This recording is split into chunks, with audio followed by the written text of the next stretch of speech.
Taste the Daily. அண்மை செய்தி. அண்ணா பல்கலைக்கழகத்தில் மாணவி பாலியல் வன்கொடுமை செய்யப்பட்ட வழக்கை சென்னை உயர்நீதிமன்றம் தாமாக முன்வந்து விசாரிக்க வேண்டும் என்ற அதிமுக பெண் வழக்கறிஞர் முறையிட்ட மனுவை சென்னை உயர்நீதிமன்றம் விசாரித்து வருகிறது. இது பற்றிய கூடுதல் தகவல்களை தருகிறார் செய்தியாளர் கோபாலகிருஷ்ணன்.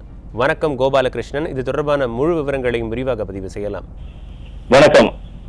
அண்ணா பல்கலைக்கழக வளாகத்தில் 23ஆம் தேதி இரவு அங்கு பயின்ற ஒரு மாணவிக்கு பாலியல் வன்கொடுமை செய்ததாக கோட்டூர்புரம் காவல் நிலையத்தில் 24ஆம் தேதி வழக்கு பதிவு செய்யப்பட்டது.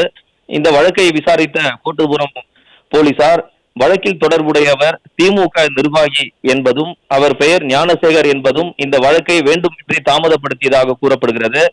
பிறகு 25ஆம் தேதி தான் மதியத்துக்கு பிறகு அவர் கைது செய்யப்பட்டதாக சென்னை மாநகர காவல்துறை தெரிவித்திருந்தது.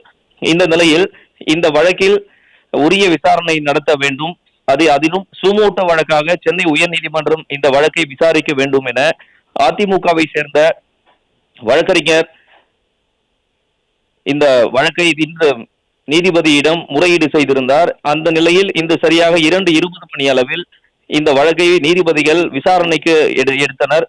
குறிப்பாக நீதிபதிகள் SM சுப்பிரமணியம், லட்சுமி நாராயணன் ஆகியோர் அமர்வு இந்த வழக்கை நீதிபதி விசாரணைக்கு எடுத்த போது வழக்கு தலைமை நீதிபதி பரிந்துரைக்கு அனுப்பப்படுவதாகவும் இதை சூமூட்ட வழக்காக விசாரிக்கலாமா என்ற அனுமதியை தலைமை நீதிபதிகள் தான் தர வேண்டும் என்று இந்த வழக்கை விசாரிக்க தொடங்கிய நீதிபதிகள் தெரிவித்திருந்தனர். இதனை அடுத்து இந்த வழக்கு தலைமை நீதிபதிக்கு பரிந்துரை செய்யப்பட்டு இந்த சூமூட்ட வழக்காக விசாரிக்கலாமா என்பது குறித்து தலைமை நீதிபதி பரிந்துரைக்கு பின்னர் இந்த வழக்கு சூமூட்ட வழக்காக விசாரிக்கப்படும் என்று தெரிகிறது. சூமூட்ட வழக்காக மட்டும் விசாரிக்க கூடாது, அது மட்டுமல்லாமல் இந்த வழக்கை சென்னை உயர்நீதிமன்றத்தின் பெண் நீதிபதி தலைமையில் புலன் விசாரணை நடத்த வேண்டும், பாரபட்சமற்ற புலன் விசாரணை நடத்த வழக்கை CBIக்கு மாற்ற வேண்டும் என்ற கோரிக்கை எல்லாம் இந்த மனுவில் அதிமுக பெண் வழக்கறிஞர் வரலட்சுமி என்பவர் இன்று காலையில் டிவிஷன் பெஞ்சில் முறையீடு செய்திருந்தார். அதன் அடிப்படையில் இந்த வழக்கு தற்போது விசாரணை நடைபெற்று வருகிறது.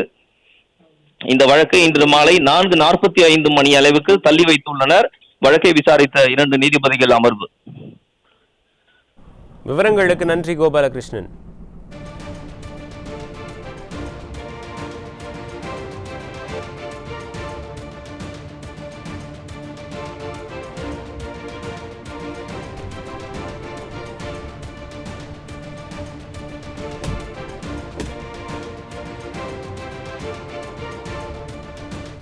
அண்மை செய்தி.